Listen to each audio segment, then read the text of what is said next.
Olá, este ano nós estamos comemorando 20 anos do Estatuto da Pessoa Idosa. Quando a lei foi promulgada em 2003 pelo senador Paulo Paim, gente, no Brasil nós tínhamos apenas 15 milhões de pessoas idosas. Hoje somos 30 milhões e vamos continuar a envelhecer. Por isso, é fundamental a gente conhecer os nossos direitos, proteger os nossos direitos. E por isso, nós vamos conversar hoje sobre desafios e conquistas desse Estatuto da Pessoa Idosa. E tenho duas convidadas muito especiais. Vou apresentá-las a vocês. Doutora Naira Dutra Lemos, assistente social, doutora em ciências pela Unifesp, professora afiliada da disciplina de Geriatria e Gerontologia da Universidade Federal de São Paulo e presidente do Departamento de Gerontologia da Sociedade Brasileira de Geriatria e Gerontologia. Também conosco hoje aqui no programa, doutora Bibiane Greff. Ela é doutora em Direito, professora do curso de Bacharelado em Gerontologia e do curso de pós-graduação em Gerontologia da Escola de Artes, Ciências e Humanidades da USP, professora do curso de pós-graduação em Direito da Faculdade de Direito Largo São Francisco da USP e membro do coletivo Velhice Cidadãs. Sejam muito bem-vindas. Muito obrigada. Muito obrigada. Vamos começar explicando para a população?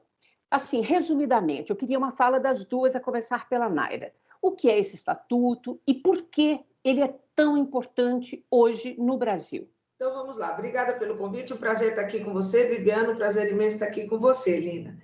Bem, para a gente que trabalha com envelhecimento e tudo mais, eu acho que o Estatuto é quase o melhor de tudo que a gente tem hoje, né, em termos de políticas públicas. Acho que é o melhor. Ele é importante porque ele veio consagrar, vamos dizer assim, todos os direitos que já estavam lá garantidos ou previstos na Constituição e na Política Nacional do Idoso. Não sei se a Bibiana concorda comigo, mas todo mundo esquece da Política Nacional do Idoso. Ela é a verdadeira responsável pela existência do Estatuto, né? Então, eu me lembro bem que lá naquela época eu trabalhava na Legião Brasileira de Assistência, o único órgão de assistência social no Brasil, e este não foi o único estatuto. Passaram por nós 18 projetos de lei. E a gente ia revisando, quem trabalhava no Ministério ia dando uma olhada e tal. Então, foi muito difícil chegarmos a essa lei. Então, ela é quase tudo de melhor que a gente tem na garantia dos direitos da pessoa idosa.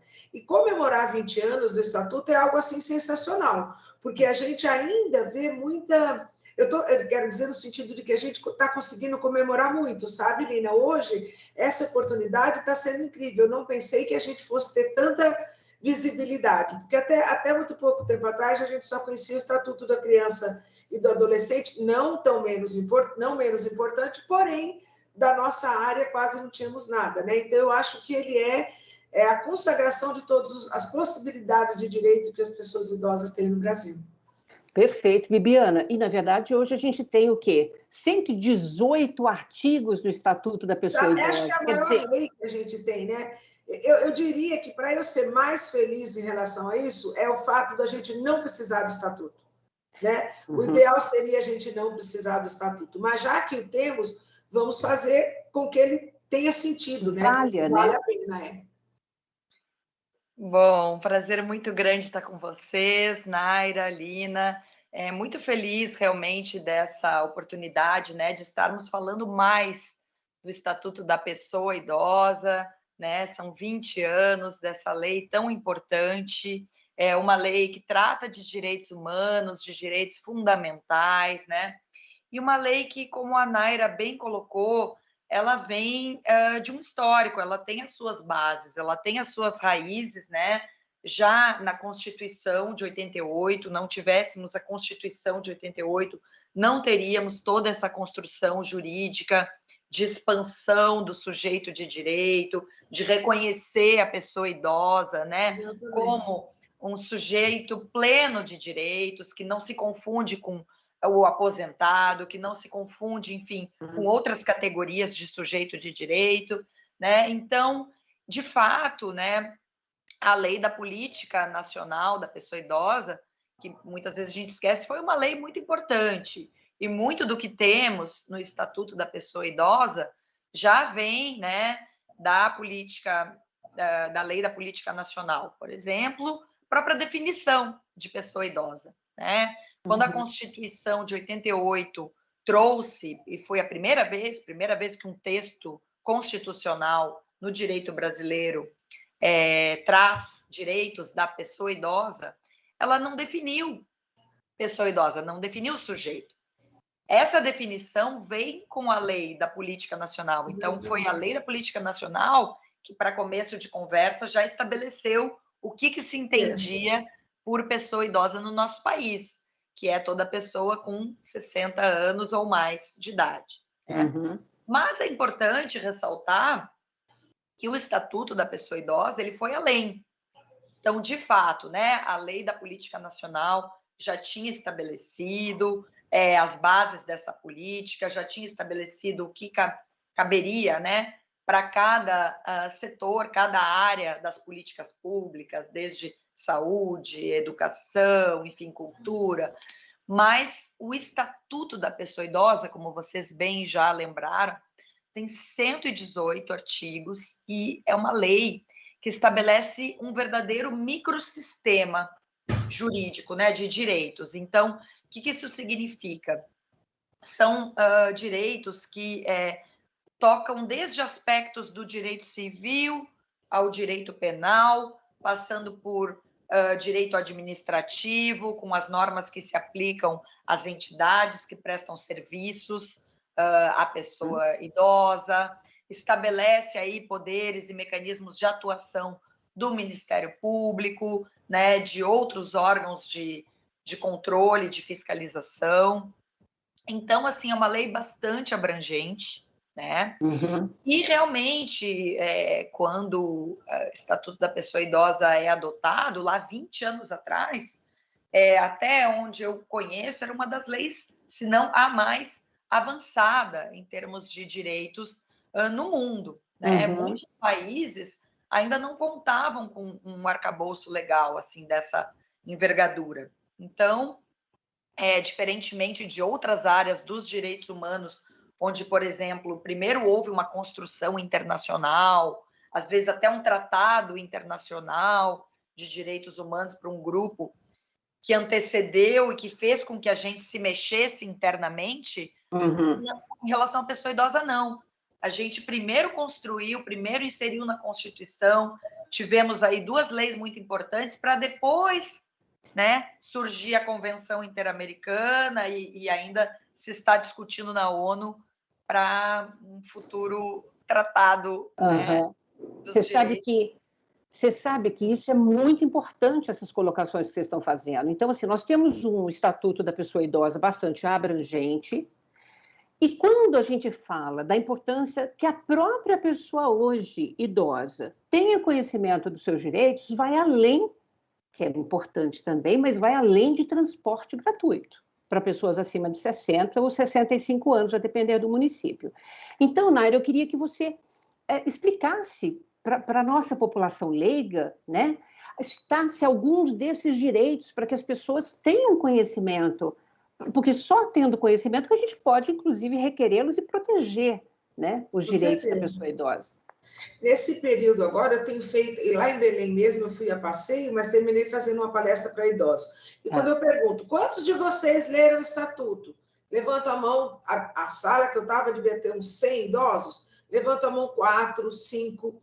Eu falo, gente, como é que a gente pode lutar pelos direitos sem conhecê-los? Né? E aqui em São Paulo eu fiz algumas outras palestras para idosos também, e acho que essa é a importância, né? Então, peço o compromisso deles e tal, e a gente termina conversando sobre isso. E como disse a Bibiana, tem muitas coisas inseridas no Estatuto que passa batido, né, Bibiana? As pessoas não sabem, então se preocupam com o lazer, né, e com a questão do transporte. Mas nós temos um avanço grande na área da educação, por exemplo, não da educação para idosos, mas da educação formal, onde se coloca, relacionada à educação, claro, a exigência de que para concursos públicos, o profissional que vai trabalhar com envelhecimento, ele tem que ter a especialidade de geriatria, o médico, né? Em seguida da gerontologia, mas especialmente da geriatria. Não é qualquer pessoa que atende idoso que vai prestar um concurso para atender idoso. Então, isso é uma coisa importantíssima, porque isso reverte no bom atendimento do serviço de saúde, por exemplo. Claro. A questão do 80 mais, né, de 80 anos ou mais, que é bem recente, e que eu achei um avanço importante, porque se não existia lá atrás, é porque não tínhamos tantas pessoas com mais de 80. Hoje é importantíssimo. Eu estava comentando com as meninas que a fila da prioridade do avião agora é maior do que a outra fila. É verdade. É maior. Ontem eu estava lá e eu falei, gente, cadê a fila da prioridade? Né? Eu nunca entro nela, porque eu deixo para eles, não preciso. Mas aí eu falei, ela era muito maior. Eu falei, vou continuar na minha fila aqui, porque ela era muito maior. Que bom, né, que as pessoas têm essa possibilidade de entrar com mais conforto. Enfim, são várias questões. Outra coisa importante que eu acho, e que também todo mundo desconhece, Viviana, não sei se estou equivocada, é aquela questão da pensão alimentícia que os filhos têm obrigação de dar aos pais. Quando eu conto, eles falam, nossa, mas é isso mesmo, sim, na ausência de recursos, na ausência do BPC, então são várias coisas. E as outras todas que a gente já conhece, né? A própria questão do lazer, do transporte interestadual, que é importante para eles, a questão do atendimento prioritário na área da saúde, né? E em todas as outras áreas. Eu acho que ele traz, nesse monte de lei, nessas 118 artigos, uma riqueza que as pessoas precisam buscar conhecer. Aliás, Bibiana, eu gostaria até duas questões que a Naira acabou de colocar, que é essa BPC, então explica para a gente direitinho o que é isso. Eu falei e não expliquei. E a outra questão, que até de vez em quando gera aí uma discussão meio polêmica, que é essa questão da obrigatoriedade dos filhos em relação aos pais. E qual é a obrigatoriedade também do Estado em relação aos pais quando os filhos não podem? Sim.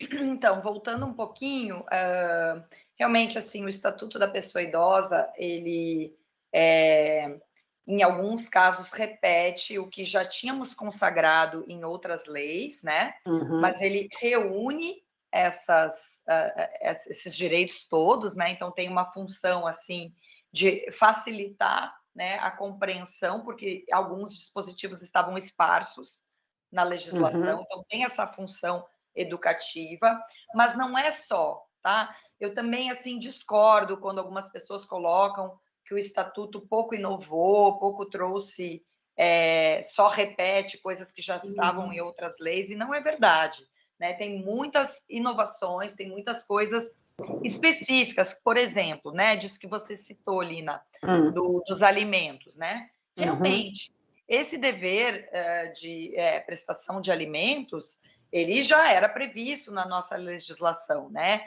Já existia tanto dos ascendentes em relação aos descendentes, como no outro sentido, dos descendentes em relação aos ascendentes. Só que, realmente, inclusive eu, como estudante de direito que fui, né, o enfoque da pensão alimentícia, quando estudávamos, os exemplos, tudo que tínhamos era muito mais nesse outro sentido, né, de pais em relação a filhos, ou eventualmente de avós em relação a netos e tal. Mas agora, com o envelhecimento populacional, a gente começa a ver esse outro panorama de casos que vão surgindo realmente de se ampliar as hipóteses em que acaba havendo a necessidade no outro sentido.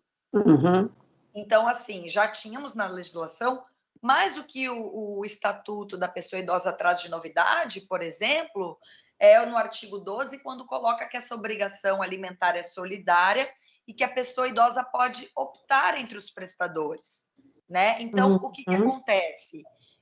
Para justamente facilitar, porque às vezes os filhos, né, estão morando em locais diferentes, ou às vezes a pessoa já perdeu o contato com algum dos filhos, ela pode optar, ela pode acionar um desses devedores, né? E é claro, depois esse filho pode, por sua vez, acionar a responsabilidade dos demais, né, devedores, mas isso facilita com que a pessoa idosa possa agilizar, né, esse encaminhamento dessa demanda.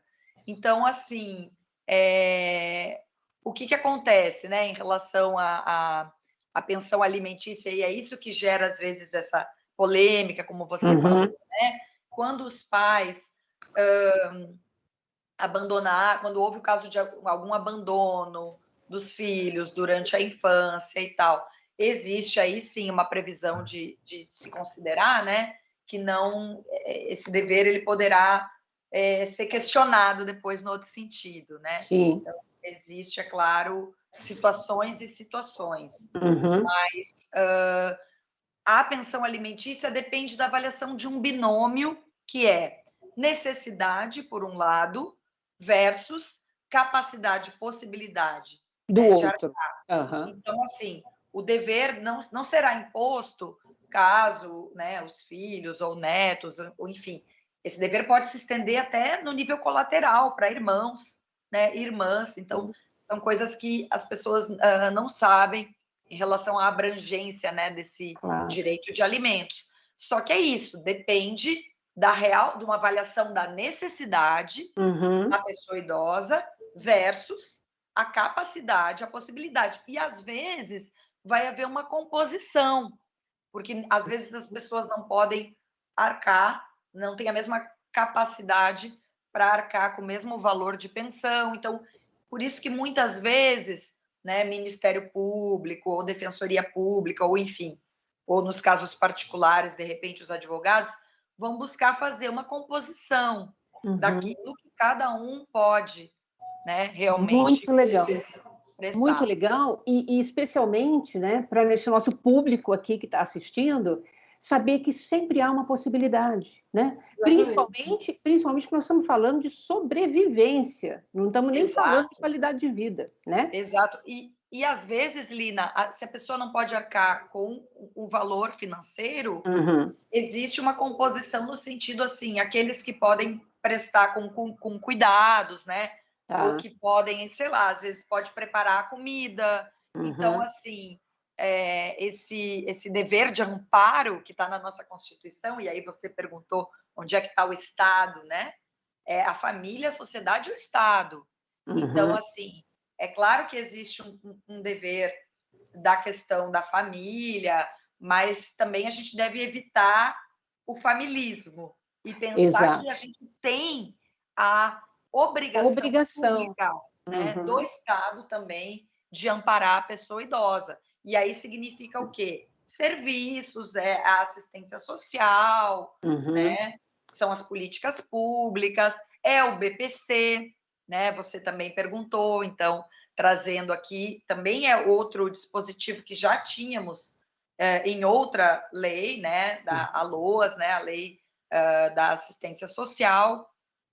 Mas é isso que o Estatuto da Pessoa Idosa reafirma, né? Esse direito da pessoa cuja o núcleo familiar receba até, segundo a lei, diz 1/4 de salário mínimo por pessoa, mas, na verdade, há uma interpretação já jurisprudencial, né, das decisões de justiça, que esse valor poderia ser até de meio salário. Bibiana, eu preciso interromper um pouquinho, chamar aqui o próximo bloco, e vocês não saiam daí, que a gente volta já já. Voltamos conversando hoje sobre os desafios, as conquistas do Estatuto da Pessoa Idosa com duas grandes especialistas, a doutora Naira Dutra Lemos e a Bibiane Greff. Bom, retomando, então, quais os desafios que nós temos em relação ao Estatuto da Pessoa Idosa? Naira? Eu acho que o maior deles é a publicização mais efetiva do Estatuto, que nós estamos tendo essa oportunidade agora, nesse período, por comemorar os 20 anos. Isso já nos dá um certo alívio. E eu acho que tem algumas coisas muito importantes que o Estatuto precisa levantar essa bandeira para que a política pública, a verba, né, chegue para essa população. Então, eu elenco, acho que até pela minha prática maior na área da saúde, 3 coisas muito importantes. Primeira, a questão de um suporte financeiro mínimo aos familiares de pessoas que cuidam de idosos muito dependentes. A gente tem no Brasil, em outros países, um suporte até temporário, enquanto a pessoa está mais grave ou está em fase final de vida, como temos na França, por exemplo. Nós estamos falando, Naira, inclusive, de pessoas, de cuidadores, familiares, de pessoas com demências, como Alzheimer, por exemplo? Demências, com Alzheimer, com outro tipo de dependência, né? Porque não é só a demência que causa a dependência, mas sequelas de diversas doenças. Aqui no meu serviço, nós temos pacientes até hoje com sequelas graves da Covid, que ficaram totalmente dependentes, né? Então, sem suporte financeiro nenhum. Outra questão importante é atenção ao cuidador familiar. Não só do ponto de vista financeiro, porque entra no bloquinho aí do que eu falei anteriormente, mas o suporte, por exemplo, de cuidado para essa pessoa. Eu tenho uma experiência rica de um ambulatório que atende cuidadores, mas não tem outro que a gente conheça que atenda o cuidador como pessoa, como paciente. Então, é importante que ele seja atendido por um médico num contexto diferente do cuidador, especialmente cuidador idoso, que nós temos um número muito alto, grande, né? Muito grande. No nosso ambulatório, nós temos 100 cuidadores idosos sendo atendidos. Né? Então, é uma coisa. E você já tocou também, Lina, a questão de cuidados de longa duração, que, ao meu ver, também não cabe só assistência social, tinha que ser um trabalho conjunto com a saúde, porque é claro que o idoso que chega na ILPI, ele pode chegar muito bem, mas ele pode ter um agravo, e aí ele continua sobre a égide de atendimento da assistência. Então, eu acho que criação de ILPIs públicas, que nós não temos quase nenhuma, para eu não ser tão radical e dizer nenhuma, né, Bibiana? Temos um número ínfimo, mas ILPIs, ou conveniadas com o poder público, eu estou falando de Brasil, já não estou falando de São Paulo, ou mantidas pelo poder público. Então, acho que essas três questões, no meu ponto de vista, são as mais graves que a gente tem para levar via estatuto ou via qualquer outra política pública que coloque isso em pauta. Perfeito. Bibiana, você concorda? Concordo plenamente. Queria fazer só mais uma consideração. Como você falou, das ILPIs, que nós deveríamos ter muito mais públicas pelo Brasil, né? Pelo Brasil. E a questão da moradia, que é um direito requerido por um número enorme de pessoas idosas hoje desassistidas no país. Desassistidas, exatamente. E pegando o gancho da moradia, outra coisa que me preocupa, eu brinco, parece que ninguém sabe que alguém na vida, um momento, vai viver sozinho. Nós também não temos nenhuma política pública para o idoso que vive só. É crime viver só? É pecado? Não, não é. Mas você tem que ter certa condição. No momento que você não tem condição, ou você tem que ter um suporte, ou você tem que ir para o ILPI, ou qual é o caminho que a gente tem. Então, eu acho que essas discussões precisam acontecer no Conselho Nacional do Idoso, no Conselho Nacional de Saúde, via Ministério Público, via Estatuto. Para mim, são as coisas que mais chamam a atenção no dia a dia, porque é coisa muito concreta, sabe, Lina? Sabe? É o que a gente vê todo dia, Bibiana. Né? Sim. Bem concreto isso. Sim, com certeza. E concordo plenamente. Eu acho que a Naira toca num ponto assim, super importante, que é que para a gente garantir uma vida digna para as pessoas idosas, a gente precisa também estabelecer direitos para outras pessoas, né? E quando ela fala da questão dos familiares, dos cuidadores familiares, e eu queria chamar a atenção que o Estatuto da Pessoa Idosa, ele estabelece alguns direitos que não são voltados exclusivamente para a pessoa idosa, né? A gente esquece, a gente acha que o Estatuto da Pessoa Idosa é só para a pessoa idosa, mas o artigo 22, quando ele coloca que devem ser inseridos nos currículos mínimos dos diversos níveis de ensino, conteúdos sobre envelhecimento, sobre o respeito à velhice, a gente está estabelecendo direitos para as pessoas ao longo da vida, né? E isso é fundamental. Então, você pergunta quais os desafios, o que a gente precisa para realmente implementar aquilo que já temos, né? E avançarmos além. Uma das questões é a educação, né? A gente precisa realmente inserir conteúdos gerontológicos, né? Conteúdos sobre envelhecimento e velhice para os diversos profissionais que vão atuar na atenção à velhice, para as crianças, para os jovens, né? Então, fazer valer esse artigo 22 é algo muito importante. Mas também, né, em relação à questão da moradia que vocês trouxeram, né, a gente precisa, sim, de mais ILPIs públicas e a gente precisa também de uma outra visão nas ILPIs. Um dos direitos que traz, por exemplo, o Estatuto da Pessoa Idosa, é que as pessoas que passem a ser acolhidas numa instituição assinem um contrato, tenham um contrato de prestação de serviço. Isso é uma coisa básica, mínima, e infelizmente a gente ainda vê lugares em que às vezes não há um contrato de prestação de serviço ou que não é a pessoa idosa que assina, sendo que isso é prestado a ela.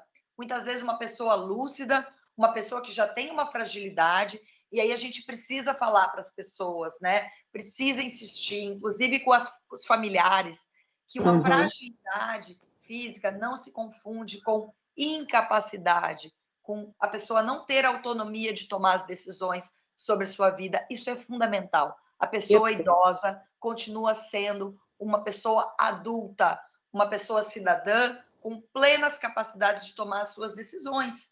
Precisa ser respeitada, portanto, por isso, né? Gente, Bibiana e Naira, nós estamos, infelizmente, terminando o programa. Então, eu queria considerações finais das duas, porque a gente teria muito chão ainda pela frente para a gente discutir, né? A questão dos planos de saúde, a questão do próprio idadismo, como é que a gente considera e vê, enxerga essa pessoa idosa e como a gente se enxerga, né? Logo ali no futuro. Então, eu queria considerações finais das duas. Naira, por gentileza. Eu acho que a gente tem que deixar aqui o recado, meu recado talvez fosse de que mais iniciativas como essa sua, Lina, de buscar esse tema, pudessem acontecer, não só no mês de outubro de 2023, que a gente faz 20 anos, mas que a pauta do envelhecimento tivesse presente em várias áreas, né, em vários momentos, e que a gente desse mais visibilidade. Costumo dizer que eu sou muito otimista, mas eu sou mesmo, porque eu trabalho com envelhecimento desde o meu primeiro dia do meu primeiro emprego, o que já significa 45 anos. Uau. Então, eu vi crescer muito, muito, muito. Eu trabalhei no momento que ninguém sabia, nem falava-se gerontologia, né? Mas eu acho que esse crescimento ainda pode ser maior. Então, eu acho que a pauta do envelhecimento tem que ficar visível, sempre, não só agora neste mês. Mas adorei a participação, muito obrigada pelo convite, estou à disposição. Obrigada, Bibiana, pelas colocações também, foi muito bom esse bate-bola. Muito obrigada. Obrigada eu. Bibiana. Então, concordo com a Naira, né? A gente precisa da visibilidade e ampliar os fóruns de discussão, de informação sobre o tema.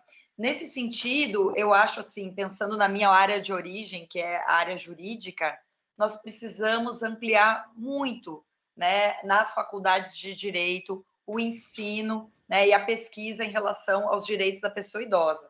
Então, há uns anos atrás, fiz uma busca e percebi que havia poucas faculdades que tinham uma disciplina, nem que fosse optativa, sobre o direito das pessoas idosas. Então, assim, as pessoas que vão interpretar e aplicar essa lei, conhecem essa lei? Porque, às vezes, nós, do campo da gerontologia, da geriatria, já temos mais conhecimento, mas precisamos também que os juristas, os advogados, juízes, enfim, que quem vai aplicar a lei também conheça a lei e também conheça conteúdos gerontológicos, né? Para quebrar estereótipos e preconceito em relação ao tema e à velhice. Então, isso é muito importante. E o segundo recado, para que a gente avance na nossa legislação no Brasil, né? Além de todo esse projeto que tem agora de pensarmos numa política nacional de cuidados, né? Fundamental, é a ratificação da Convenção Interamericana de Direitos Humanos da Pessoa Idosa, que, ao meu ver, é o texto normativo mais avançado que nós temos hoje no mundo nessa temática, e o Brasil está atrasado em relação aos seus países vizinhos, né, latino-americanos, que já ratificaram e estão aplicando o texto. Precisamos ratificar, e isso será um avanço e um reforço para o nosso Estatuto da Pessoa Idosa. Bom, muito obrigada, foi um grande prazer participar com vocês aqui dessa conversa. Naira e Bibiana, muito obrigada por essa participação tão preciosa. Obrigada a vocês também que nos acompanham aqui. E se você quiser rever este ou qualquer outro dos nossos programas, nos acompanhe nas redes sociais. Rede Câmara São Paulo, sua conexão com a política da cidade. Beijo, gente. Obrigada. Beijo, muito obrigada.